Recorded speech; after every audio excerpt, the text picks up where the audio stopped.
അപ്പോസ്തലനായ വിശുദ്ധ പൗലൂസ് കൊരിന്ത്യക്കാർക്ക് എഴുതിയ രണ്ടാമത്തെ ലേഖനം. Good morning Shibu Mulakuzha. Good morning everyone. അമേരിക്കയിൽ നിന്ന് കാണുന്നവർക്ക് ഒരു ഗുഡ് ഈവനിങ്. ഇപ്പോൾ പൗലൂസ് ലീഹ എഴുതിയ ലേഖനങ്ങളിൽ തൻ്റെ സ്വന്തം അനുഭവങ്ങളെ ഏറ്റവും കൂടുതൽ റിഫ്ലക്റ്റ് ചെയ്യുന്ന ലേഖനം 2 കൊരിന്ത്യൻസ് ആണ്.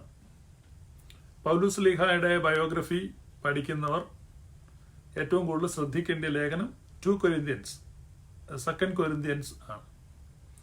തൻ്റെ വ്യക്തിപരമായ ധാരാളം അനുഭവങ്ങളെ താൻ ആ ലേഖനത്തിൽ രേഖപ്പെടുത്തിയിട്ടുണ്ട്. അതുകൊണ്ട് പൗലൂസിനെ അറിയാൻ ആഗ്രഹിക്കുന്നവർ 2 കൊരിന്ത്യൻസ് വായിക്കുക. 2 കൊരിന്ത്യൻസ് മനസ്സിരുത്തി വായിക്കുന്ന ഒരാൾക്കും പൗലൂസിനെ മനസ്സിലാക്കാതെ പോവുകയില്ല. അപ്പം അതിൻ്റെ 1-ാം അധ്യായം 2 കൊരിന്ത്യർ 1-ാം അധ്യായം 5-ാമത്തെ വാക്യത്തിൽ ക്രിസ്തുവിൻ്റെ കഷ്ടങ്ങൾ ഞങ്ങളിൽ പെരുകുന്നത് പോലെ തന്നെ ക്രിസ്തുവിനാൽ ഞങ്ങളുടെ ആശ്വാസവും പെരുകുന്നു. ഒരു വിശ്വാസിയുടെ ജീവിതത്തിലെ കഷ്ടങ്ങളും ദൈവവുമായിട്ടുള്ള ബന്ധം അതാണ് പൗലൂസ് അവിടെ വിവരിക്കുന്നത്. വിശ്വാസിയുടെ ജീവിതത്തിൽ കഷ്ടങ്ങൾ വർദ്ധിക്കുന്നതിനോടൊപ്പം ഡയറക്ട്ലി പ്രൊപ്പോർഷണലായിട്ട് നേർ അനുപാതത്തിൽ ദൈവിക ആശ്വാസങ്ങൾ വർദ്ധിക്കും. അതാണ് പൗലൂസ് അവിടെ സ്ഥാപിക്കുന്ന തത്വം.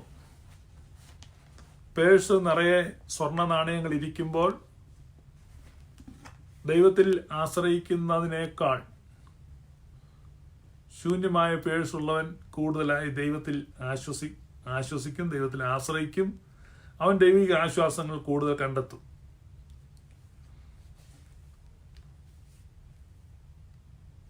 ഈ ഒരു തത്വമാണ് പൗലൂസ് അവിടെ പറയുന്നത്. പൗലൂസ് ദൈവത്തെക്കുറിച്ച് പറയുന്നത് പോൾസ് തിയോളജി നിങ്ങൾക്ക് ഈ 2 കൊരിന്ത്യ ലേഖനത്തിൽ കാണാൻ പറ്റും. 2 കൊരിന്ത്യ ലേഖനത്തിൻ്റെ ആദ്യത്തെ 2 അധ്യായങ്ങളിൽ തന്നെ ദൈവത്തെ വിവിധ രീതിയിൽ പൗലൂസ് കാണുന്നുണ്ട്. അതിലൊന്ന് മനസ്സലിവുള്ള പിതാവ്, സർവാശ്വാസവും നൽകുന്ന ദൈവം, നമ്മുടെ കർത്താവായ യേശുക്രിസ്തുവിന്റെ പിതാവായ ദൈവം വാഴ്ത്തപ്പെട്ടവൻ. ഇവിടെ പൗലൂസ് പറയാണ് മനസ്സലിവുള്ള പിതാവ്, സർവാശ്വാസവും നൽകുന്ന ദൈവം. അവിടെ ഈ പിതാവ് എന്നുള്ളതും ദൈവം എന്നുള്ളതും കൂടെ കണക്ട് ചെയ്യാണ്. മനസ്സലിവുള്ള പിതാവ്, ദൈവത്തിന് മനസ്സലിവുണ്ട്. മനസ്സലിവുള്ള ഒരു പിതാവാണ്.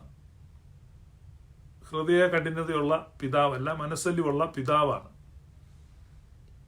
പിതാവ് മനസ്സലിഞ്ഞിട്ട് കാര്യമില്ല. പലപ്പോഴും കഷ്ടതയിൽ പിതാക്കന്മാർക്ക് മനസ്സലിവ് കാണും, പക്ഷെ most of them are helpless. അപ്പോഴാണ് പൗലൂസ് അതേ വാക്യത്തിൽ ദൈവത്തെ കൊണ്ടുവരികയാണ്. ദൈവം almighty, all knowing, omnipresent, സർവശക്തനാണ്, സർവവ്യാപിയാണ്, സർവജ്ഞാനിയാണ്. ഈ ദൈവം സർവ ആശ്വാസവും നൽകുന്ന ദൈവമാണ്. God of consolations, God of comfort. പരിശുദ്ധ ആത്മാവിനെ പറ്റി യേശു പഠിപ്പിക്കുമ്പോൾ, വാഗ്ദാനം ചെയ്യുമ്പോൾ യോഹന്നാന്റെ സുവിശേഷം 14 അധ്യായത്തിൽ പറയുന്നത് ഇതാണ്: I will send another comforter, പാരക്കലീത്തിയായ റൂഹ, ആശ്വാസപ്രദൻ. ഇന്ന് പരിശുദ്ധ ആത്മാവ് നമ്മിൽ വസിക്കുകയാണ്, ഇമ്മാനുവേൽ ആയിട്ട്. ഇപ്പൊ കറണ്ട് ഏജിലെ ഇമ്മാനുവേൽ ഹോളി സ്പിരിറ്റ് ആണ്. ദൈവം നമ്മോടുകൂടെ ദൈവം നമ്മോട് കൂടെ എന്ന അർത്ഥമുള്ള ഇമ്മാനുവേൽ എന്ന് പേർ വിളിക്കും. മത്തായിയുടെ സുവിശേഷം തുടങ്ങുമ്പോൾ ആദ്യം നമ്മൾ വായിക്കുന്നതാണ് ദൈവം നമ്മോട് കൂടെ എന്ന അർത്ഥത്തിൽ ഇമ്മാനുവേൽ. മത്തായിയുടെ സുവിശേഷം അവസാനിക്കുമ്പോൾ അവിടെ എഴുതുന്നു, ഞാനോ ലോകാവസാനത്തോളം എല്ലാ നാളും നിങ്ങളോട് കൂടെ ഇരിക്കും. I will be that Emmanuel. അപ്പൊ ആ ഇമ്മാനുവേൽ എങ്ങനെയാണ് നമ്മോട് കൂടി ഇരിക്കുന്നതെന്ന് യോഹന്നാന്റെ സുവിശേഷത്തിൽ യേശു കർത്താവ് പറയാണ്, I will send another comforter. ഞാൻ മറ്റൊരു സഹായകനെ അയക്കും. മറ്റൊരു സഹായകനെ ഞാൻ അയക്കും. അല്ലോസ്, എന്നെ പോലെ തന്നെയുള്ള മറ്റൊരുവനെയാണ് ഞാൻ അയക്കുന്നത്. പരിശുദ്ധ റൂഹ, യേശു കർത്താവ് എങ്ങനെ ശിഷ്യന്മാരുടെ കൂടെ ഇരുന്നോ, ആ വലിയ കാറ്റടിക്കുമ്പോൾ, വലിയ ഇരുട്ട് വരുമ്പോൾ, ആ കൊടുങ്കാറ്റിന്റെ മൂർധന്യത്തിൽ, ആ ഇരുട്ടിന്റെ ഏറ്റവും കട്ടിപിടിക്കുന്ന അനുഭവത്തിൽ ആ പടകിലേക്ക് ആ ദൈവസാന്നിധ്യം വരികയാണ്. കർത്താവ് ഉത്ഥാനം ചെയ്തു, സ്വർഗാരോഹണം ചെയ്തു. അതിനുശേഷം വർഷങ്ങൾ കഴിഞ്ഞപ്പോഴാണ് പൗലൂസിന്റെ കപ്പൽ യാത്രയിൽ കാറ്റടിക്കുന്നത്. പൗലൂസിന്റെ കപ്പൽ യാത്രയിൽ കാറ്റടിക്കുമ്പോൾ യേശു കർത്താവ് 12 പേരുടെ പടകിൽ എങ്ങനെ എഴുന്നേറ്റ് നിന്നോ, അതുപോലെ പൗലൂസിന്റെ അരികിൽ കർത്താവിന്റെ ദൂതൻ അവനോട് സംസാരിക്കുകയാണ്. അപ്പൊ അവിടെയാണ് നമ്മൾ യോഹന്നാന്റെ സുവിശേഷത്തിലെ ആ വാഗ്ദാനം, ഞാൻ നിങ്ങളെ അനാഥരായി വിടുകയില്ല, ഞാൻ നിങ്ങളുടെ അരികിലേക്ക് വരും. ഇന്നിപ്പോൾ കഷ്ടം അനുഭവിക്കുന്ന, കഷ്ടതയിലൂടെ കടന്നു പോകുന്ന ഓരോ വ്യക്തികളും മനസ്സിലാക്കണം, കഷ്ടങ്ങളിൽ അവൻ ഏറ്റവും അടുത്ത തുണയാകുന്നു. ഈ വെളിപ്പാട് ന്യൂ ടെസ്റ്റമെന്റ് റെവലേഷനാണ്. ന്യൂ ടെസ്റ്റമെന്റ് റെവലേഷൻ ഓൾഡ് ടെസ്റ്റമെന്റിൽ വെച്ച് തന്നെ പ്രാപിച്ച വ്യക്തിയാണ് ദാവീദ്, കിങ് ഡേവിഡ്. അതുകൊണ്ടാണ് ദാവീദ് രാജാവിനെ അപ്പോസ്തലപ്രവൃത്തി 14 എന്റെ ഹൃദയത്തിന് ബോധിച്ച പുരുഷൻ എന്ന് വിശേഷിപ്പിച്ചിരിക്കുന്നു. A man after my own heart. കാരണം പുതിയ നിയമത്തിന്റെ എല്ലാ വെളിപ്പാടുകളും ദാവീദിന്റെ റൈറ്റിംഗ്സിലുണ്ട്. ദാവീദ് പറയുകയാണ്, ഹനനയാഗം നീ ഇച്ഛിക്കുന്നില്ല, അല്ലെങ്കിൽ ഞാൻ അർപ്പിക്കുമായിരുന്നു. ഹോമയാഗത്തിൽ നിനക്ക് പ്രസാദമില്ല. കർമ്മങ്ങളിലോ ആചാരങ്ങളിലോ അനുഷ്ഠാനങ്ങളിലോ ഒന്നും ദൈവം പ്രസാദിക്കുന്നില്ല. ചില ആളുകളുടെ ദൈവത്തെ കളിപ്പിക്കാന്ന് വെക്കുക, പാപം ചെയ്തിട്ട് അതിന് പരിഹാരം ചെയ്യുക. ഒരു പാപം ചെയ്തു, പിന്നെ 150 രൂപയ്ക്കുള്ള ഒരു വെടിവഴിപാടോ അല്ലെങ്കിൽ ഒരു എണ്ണത്തിരിയോ, അല്ലെങ്കിൽ ഞാൻ ആ പാവം ഒന്ന് കുമ്പസാരിച്ചേക്കാം. ഇപ്പൊ ഹൃദയ നുറുക്കമില്ലാത്ത ഒരു കുമ്പസാരം. പക്ഷെ ദാവീദ് പറയുകയാണ്, അത്തരത്തിലുള്ള ഭക്ത അഭ്യാസങ്ങൾക്ക് ദൈവത്തെ ഒരിക്കലും പ്രസാദിപ്പിക്കാൻ കഴിയുകയില്ല.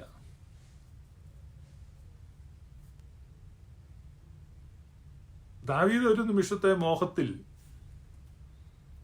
താൻ തന്റെ ജീവിതത്തിൽ ഏറ്റവും വലിയ പാപം, ഒരു വ്യഭിചാരം ചെയ്തു. പിന്നെ അതിനെ ഹൈഡ് ചെയ്യാൻ ശ്രമിച്ചു. പിന്നെ അതേ തുടർന്ന് പാപത്തിന്റെ ഒരു സീരീസ് ആണ്. അവസാനം ഇറ്റ്സ് എൻഡഡ് അപ്പ് പിന്നെ ബ്രൂട്ടൽ മർഡർ, അതിക്രൂരമായ ഒരു കൊലപാതകവും ചെയ്തു. ഇതൊന്നും ലോകം അറിയുന്നില്ല. പക്ഷേ he had lost his joy.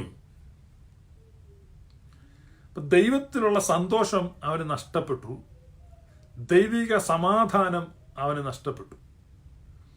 ദൈവത്തിലുള്ള സന്തോഷവും ദൈവികമായ സമാധാനവുമാണ് ഒരു ആത്മീകന്റെ ജീവിതത്തിലെ ഏറ്റവും വലിയ സമ്പത്ത്. ശിംശോന്റെ മുടി നഷ്ടപ്പെട്ടപ്പോൾ അവന്റെ ശക്തി ചോർന്നു പോയി. മുടി നഷ്ടപ്പെട്ടവന്റെ ശക്തി ചോർന്നു പോയതുപോലെ അനേക ആളുകളുടെ സന്തോഷം നഷ്ടപ്പെട്ടു. പണ്ടൊരിക്കൽ ഒരു മനുഷ്യന്റെ ബാഗ് നഷ്ടപ്പെട്ടു. അദ്ദേഹം കരഞ്ഞുകൊണ്ടിരുന്നു. He was a missionary.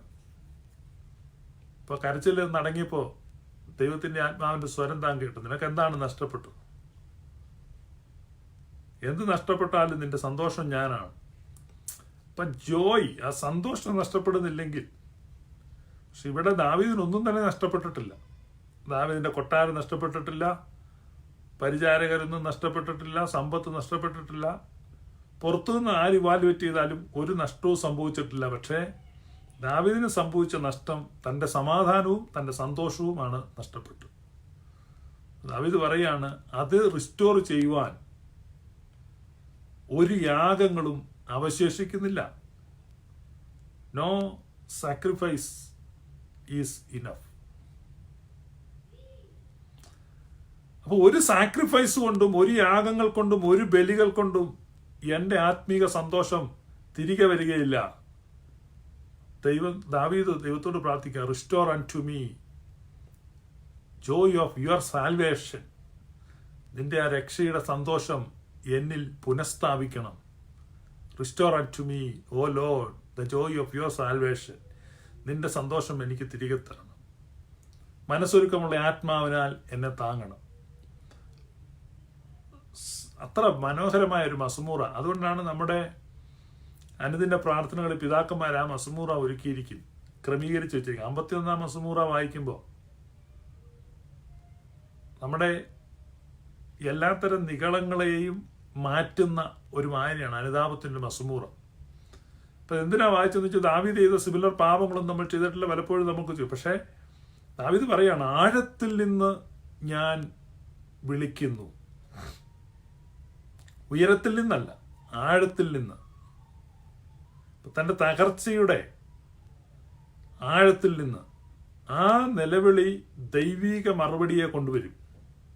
അതുകൊണ്ടാണ് ആഴത്തിൽ നിന്ന് വിളിക്കുന്നു. ആ സങ്കീർത്തനത്തിൽ അങ്ങനെ എഴുതിയിരിക്കുന്നത്, ആഴത്തിൽ നിന്ന് ഞാൻ നിന്നെ നോക്കി വിളിക്കുന്നു. അപ്പോൾ ആഴത്തിൽ നിന്നുള്ള വിളികൾ, ഹൃദയത്തിൻ്റെ ഡെപ്തിൽ നിന്നുള്ള വിളികൾ, അപ്പം അതിന് മാത്രമേ ദൈവത്തെ ഉണർത്തുവാൻ കഴിയുകയുള്ളൂ. അതാണ് ദാവീദ് പറഞ്ഞത്, കഷ്ടതയിൽ ഏറ്റവും അടുത്ത തുണയായിരിക്കുന്നു. ഏറ്റവും അടുത്ത് വരികയാണ് ദൈവം.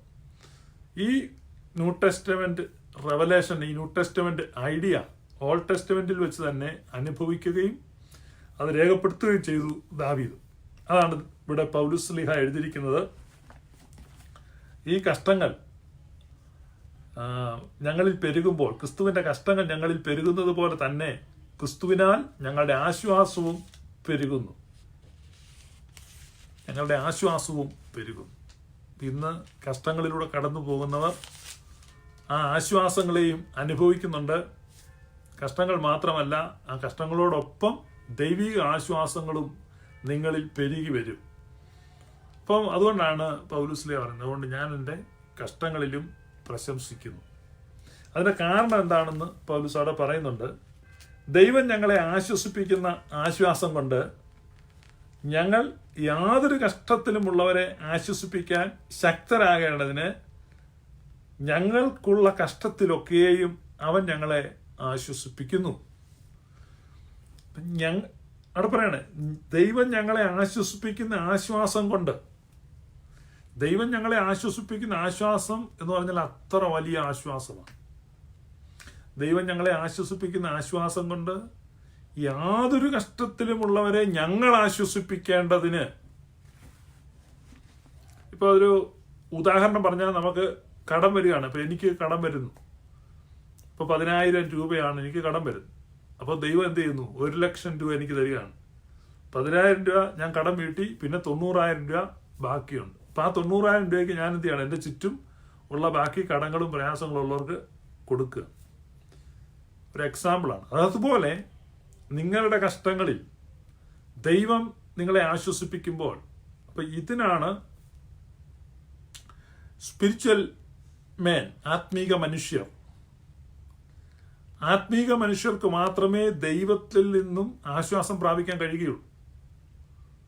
പ്രാകൃത മനുഷ്യൻ ഒരിക്കലും ദൈവാത്മാവിന്റെ ഉപദേശങ്ങളെ ഗ്രഹിക്കുവാൻ കഴിയുകയില്ല. ദൈവാത്മാവിന്റെ സാന്നിധ്യം തിരിച്ചറിയുവാനും കഴിയുകയില്ല. അപ്പൊ നിങ്ങളിൽ ആത്മീകനായ ഒരാൾ കഷ്ടത്തിലാകുമ്പോൾ,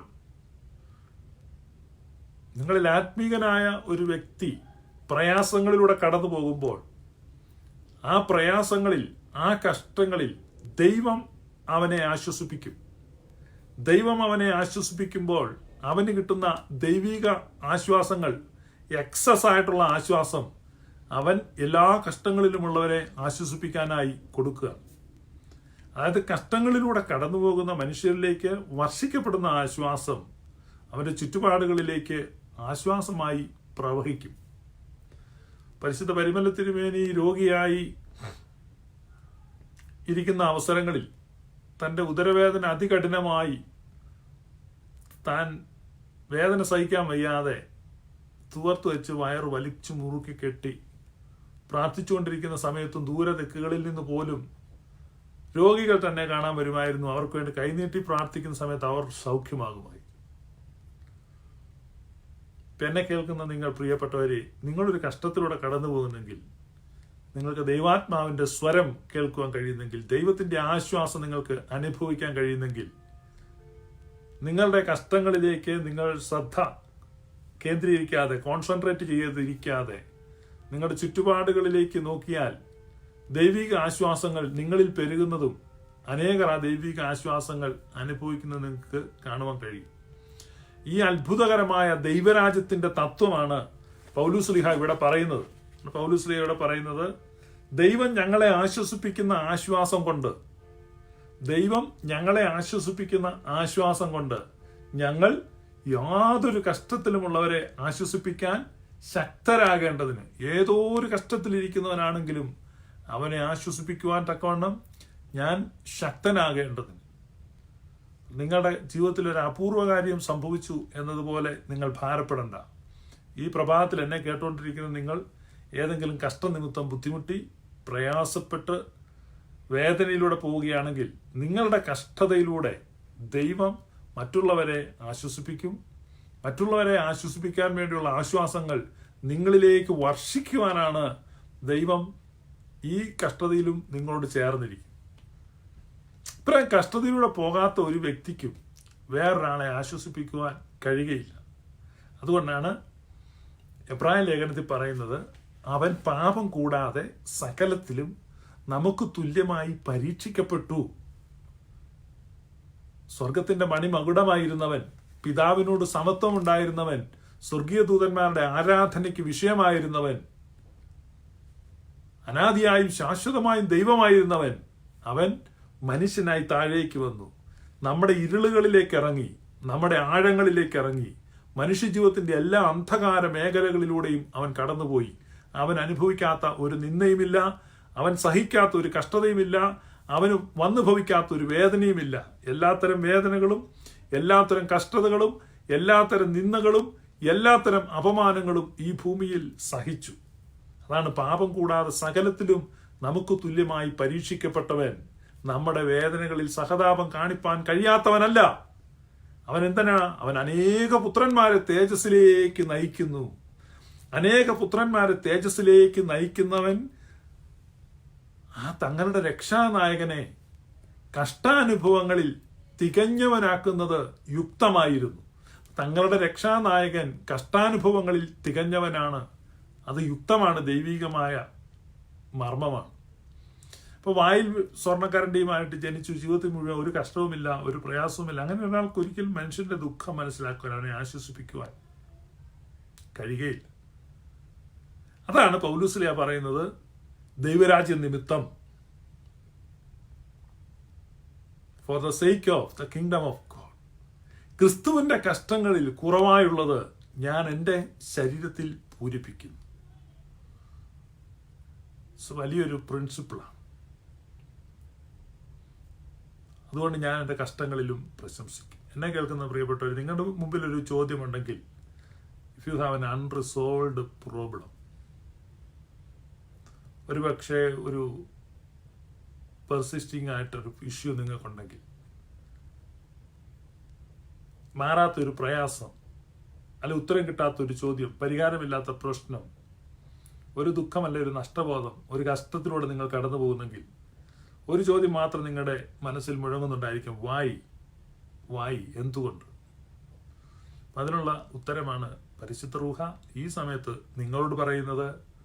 പരിശുദ്ധാത്മാവ് നിങ്ങളെ ആശ്വസിപ്പിക്കാൻ പോകും. കാരണം ആശ്വാസപ്രദനായ റൂഹ, നിങ്ങളുടെ ഈ കഷ്ടങ്ങളിൽ ദൈവസന്നിധിയിൽ ഇരുന്ന് ദൈവത്തിൽ നിന്ന് നിങ്ങൾ ആശ്വാസത്തെ പ്രാപിക്കുന്നെങ്കിൽ ആ എക്സസ് കൺസൊലേഷൻ, ആ അധികമായി വരുന്ന ആ ആശ്വാസം അനേകർക്ക്, യാതൊരു കഷ്ടത്തിലുമുള്ളവരെ ആശ്വസിപ്പിക്കുവാൻ തക്കവണ്ണം കർത്താവ് നിങ്ങളെ തിരഞ്ഞെടുക്കും. നിങ്ങളുടെ അപമാനങ്ങൾ മാനമായി മാറും.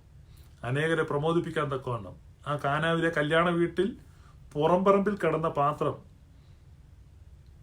കർത്താവിന്റെ ദർശനത്തിൽ അത് അകത്തേക്ക് പോയി. ഹീനപാത്രമായിരുന്നത് മാനപാത്രമായി അനേകർക്ക് വിളമ്പിക്കൊടുക്കുന്ന മേത്തരമായ വീഞ്ഞായി മാറി. കഷ്ടങ്ങളിലൂടെ കടന്നു പോകുന്ന പ്രിയപ്പെട്ടവരെ അനേകർക്കുള്ള വീഞ്ഞ് പാത്രങ്ങളാക്കി മാറ്റുവാൻ പരിശുദ്ധാത്മാവിന്റെ പ്രവർത്തനം, അതാണ് ഈ പ്രഭാതത്തിൽ ദൈവത്തിന്റെ തിരുവെഴുത്തിൽ നമ്മൾ കാണുന്നത്. ഈ അത്ഭുതകരമായ സത്യമാണ് കൊരിന്ത്യർ ലേഖനത്തിൽ 2 കൊരിന്ത്യർ 1-ാം അധ്യായത്തിൽ പൗലോസ് പറയുന്നത്. ദൈവം ഞങ്ങളെ ആശ്വസിപ്പിക്കുന്ന ആശ്വാസം കൊണ്ട് ഞങ്ങൾ യാതൊരു കഷ്ടത്തിലുമുള്ളവരെ ആശ്വസിപ്പിക്കാൻ ശക്തരാകേണ്ടതിന് ഞങ്ങൾക്കുള്ള കഷ്ടത്തിലൊക്കെയും അവൻ ഞങ്ങളെ ആശ്വസിപ്പിക്കുന്നു. ഞാൻ ഒരിക്കൽ കൂടെ വായിക്കാം. ദൈവം ഞങ്ങളെ ആശ്വസിപ്പിക്കുന്ന ആശ്വാസം കൊണ്ട്. ഇവിടെ ഒന്നാമത്, നിങ്ങൾ കഷ്ടത്തിലാണെങ്കിൽ ദൈവം നിങ്ങളെ ആശ്വസിപ്പിക്കാൻ തയ്യാറാണ്. ദൈവിക ആശ്വാസങ്ങളെ അനുഭവിക്കുക. ദൈവം ഞങ്ങളെ ആശ്വസിപ്പിക്കുന്ന ആശ്വാസം കൊണ്ട് ഞങ്ങൾ ഏതോ ഒരു കഷ്ടത്തിലുള്ളവരെയും ആശ്വസിപ്പിക്കാൻ ശക്തരാകേണ്ടതിന്. നിങ്ങളുടെ കഷ്ടങ്ങളിൽ നിങ്ങൾ കടന്നു പോകുന്നെങ്കിൽ ദൈവം നിങ്ങളെ ആശ്വസിപ്പിക്കുന്നത് മറ്റുള്ളവരെ നിങ്ങൾ ആശ്വസിപ്പിക്കാൻ, നിങ്ങളെ ശക്തിപ്പെടുത്താനാണ്. God is equipping you, enabling you, empowering you to be a comfort for others. മറ്റുള്ളവർക്കൊരു ആശ്വാസമായി മാറുവാൻ, മറ്റുള്ളവരെ ആശ്വസിപ്പിക്കുവാൻ, ശക്തരായി മാറുവാൻ ആ ആശ്വാസം നിങ്ങളിലേക്ക് വർഷിക്കുന്നു. അപ്പൊ കഷ്ടങ്ങളിലുള്ളവരെ, അതുകൊണ്ടാണ് പൗലോസ് ഇങ്ങനെ പറഞ്ഞത്, അതിനാൽ ഞങ്ങൾ ഇനിയും ഞങ്ങളുടെ കഷ്ടങ്ങളെ പ്രതി ആ കഷ്ടങ്ങളിൽ പ്രശംസിക്കും. പരിശുദ്ധാത്മാവിനാൽ നിറയുവാൻ നമുക്ക് പ്രാർത്ഥിക്കാം. പരിശുദ്ധാത്മാവ് വന്ന് കഴിയുമ്പോൾ പാർക്കലിയത്തിയായ റൂഹ, ആശ്വാസപ്രദനായ റൂഹ ആശ്വാസങ്ങളെ നമ്മുടെ മേൽ വർഷിക്കും. ആശ്വാസങ്ങൾ നമ്മുടെ മേൽ വർദ്ധിക്കും. ആ ആശ്വാസം മറ്റുള്ളവരിലേക്ക് പോകും. ഇതാണ് പരിശുദ്ധാത്മാവ് വരുമ്പോൾ സംഭവിക്കുന്നത്. ഇതാണ് യേശു കർത്താവ് യോഹന്നാന്റെ സുവിശേഷം 14-ാം അധ്യായത്തിൽ പറയുന്നത്. അതുകൊണ്ട് നിങ്ങൾ ദയവായി യോഹന്നാന്റെ സുവിശേഷം 14, 15, 16, 17 ഈ അധ്യായങ്ങൾ വായിക്കുക. ആ അധ്യായങ്ങൾ വായിക്കുമ്പോൾ ദൈവിക പ്രവൃത്തികളെ നിങ്ങൾക്ക് കാണുവാൻ കഴിയും. യേശു കർത്താവ് പറയുകയാണ്, യോഹന്നാന്റെ സുവിശേഷം 14 തുടങ്ങുമ്പോൾ, യോഹന്നാന്റെ സുവിശേഷം 14 തുടങ്ങുമ്പോൾ പറയുന്നേ, നിങ്ങളുടെ ഹൃദയം കലങ്ങിപ്പോകരുത്, ദൈവത്തിൽ വിശ്വസിപ്പി, എന്നിലും വിശ്വസിപ്പി. ഇത് പറഞ്ഞ് മണിക്കൂറുകൾ കഴിയുമ്പോൾ ഗതസമന തോട്ടത്തിലേക്ക് ചെല്ലുക. അവിടെ യേശു കർത്താവ് പറയാണ്, എൻ്റെ ഉള്ളം കലങ്ങിയിരിക്കുന്നു.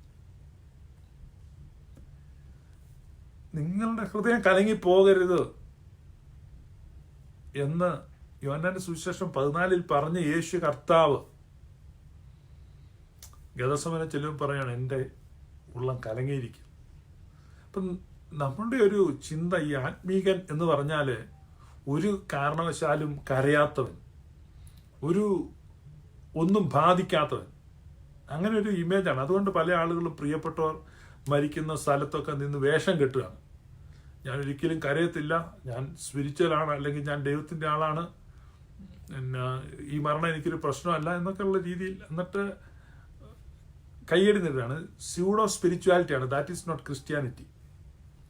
ക്രിസ്ത്യാനിറ്റി എന്ന് പറഞ്ഞാൽ ഏറ്റവും മനുഷ്യത്വമുള്ള ഒരു ഒറിജിനാലിറ്റിയാണ്, ഒറിജിനൽ മനുഷ്യത്വമാണ്. യേശു കർത്താവരാണ്, നിങ്ങളുടെ ഹൃദയം കലങ്ങി പോകരുത്, നിങ്ങൾ ദൈവത്തിൽ വിശ്വസിപ്പി, എന്നിലും വിശ്വസിപ്പി. പക്ഷെ അതേ യേശു ഗതസമനയിലേക്ക് വരുമ്പോൾ പറയണം, എൻ്റെ ഉള്ളം കലങ്ങിയിരിക്കുന്നു. സ്വാഭാവികമാണ്, അതാണ് മനുഷ്യത്വം. കാരണം മക്കൾ ജഡരക്തങ്ങളോട് കൂടിയവൻ ആകൊണ്ട് അവനും അവരെ പോലെ ജഡരക്തങ്ങളോട് കൂടിയവനായി.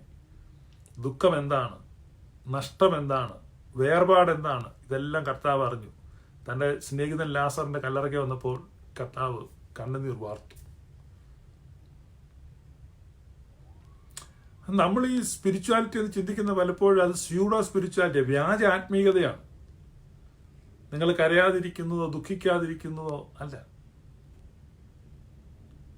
നിങ്ങളുടെ ആശ്വാസങ്ങൾ, നിങ്ങളുടെ കഷ്ടങ്ങളിൽ കർത്താവ് നിങ്ങളെ ആശ്വസിപ്പിക്കുമ്പോൾ ആ ആശ്വാസത്താൽ മറ്റുള്ളവരെ ആശ്വസിപ്പിക്കും. നിങ്ങൾക്ക് ദുഃഖങ്ങളുണ്ടാകാം, നിങ്ങൾക്ക് കഷ്ടങ്ങളുണ്ടാകാം, നഷ്ടമുണ്ടാകാം, വ്യഥകളുണ്ടാകാം. ഒരുപക്ഷെ നിങ്ങൾ രോഗിയായെന്നിരിക്കാം, രോഗങ്ങൾ വന്നെന്നിരിക്കാം. ഇതെല്ലാം ഒരു നാണക്കേട് പോലെ. ഇതിൽ നിന്നെല്ലാം വ്യത്യസ്തരായ ഒരു വിഭാഗമാണ് വിശ്വാസികൾ എന്നുള്ള ചിന്ത. പലരും പലതും ലജ്ജിക്കുകയാണ്, എന്നിട്ട് പിന്നെ അതിന് ന്യായീകരണങ്ങൾ കണ്ടെത്തുകയാണ്. അങ്ങനെയുള്ള ന്യായീകരണങ്ങൾ കണ്ടെത്തിൻ്റെ അല്ല, ഇതൊക്കെ മനുഷ്യ ജീവിതത്തിൽ സ്വാഭാവികമാണ്. എന്നാൽ ആ സമയത്തൊക്കെയും കർത്താവ് നിങ്ങളെ ആശ്വസിപ്പിക്കും.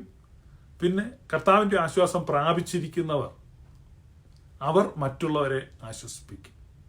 നിങ്ങൾ കർത്താവിൻ്റെ ആശ്വാസം പ്രാപിച്ചിട്ടില്ലെങ്കിൽ നിങ്ങൾക്ക് ചുറ്റും ആശ്വസിപ്പിക്കാനായി കർത്താവ് മറ്റുള്ളവരെ അയക്കും. നിങ്ങളുടെ കഷ്ടങ്ങളിൽ നിങ്ങൾ കർത്താവിൻ്റെ ആശ്വാസം അനുഭവിച്ച വ്യക്തിയാണെങ്കിൽ നിങ്ങൾ മറ്റുള്ളവരെ ആശ്വസിപ്പിക്കാൻ കർത്താവ് നിങ്ങളെ എക്വിപ്പ് ചെയ്തിട്ടുണ്ട്. നിങ്ങളുടെ ചുറ്റുമുള്ളവരുടെ മേൽ പകരുവാനുള്ള ആശ്വാസത്തെ കർത്താവ് നിങ്ങളുടെ മേൽ തന്നിട്ടുണ്ട്.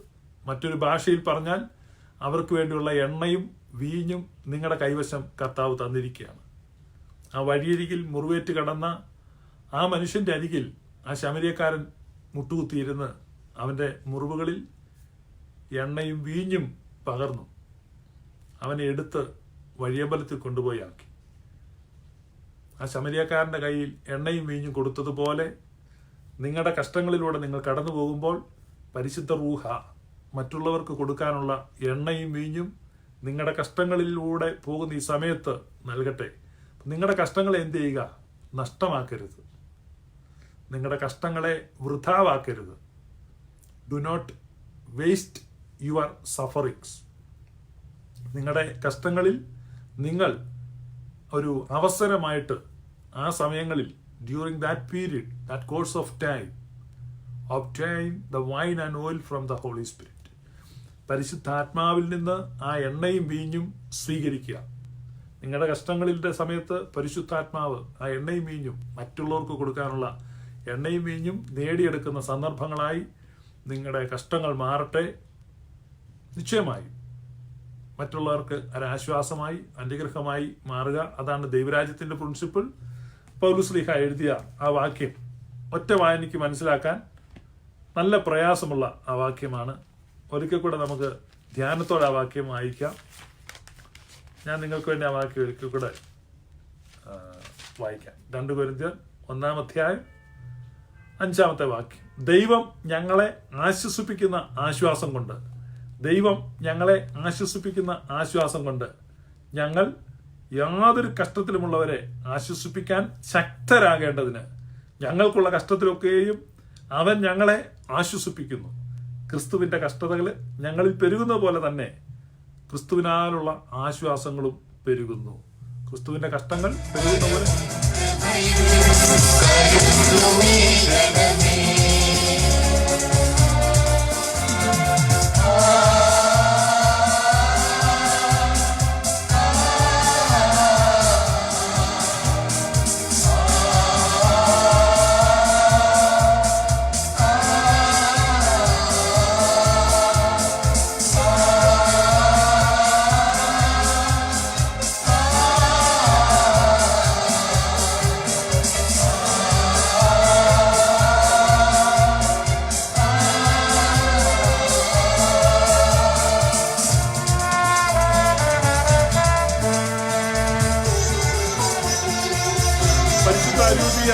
നിറയപ്പെടുവാൻ നമുക്ക് പ്രാർത്ഥിക്കാം.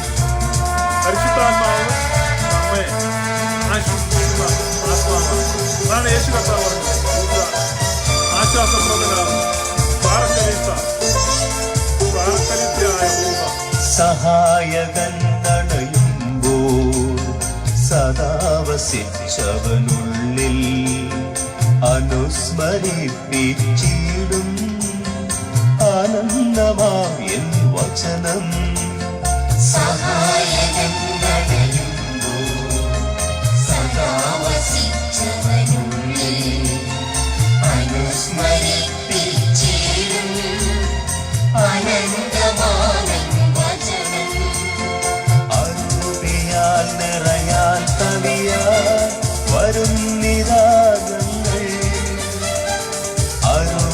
തൻ വരവും കൃപയും കരുത്തുമേകണമേ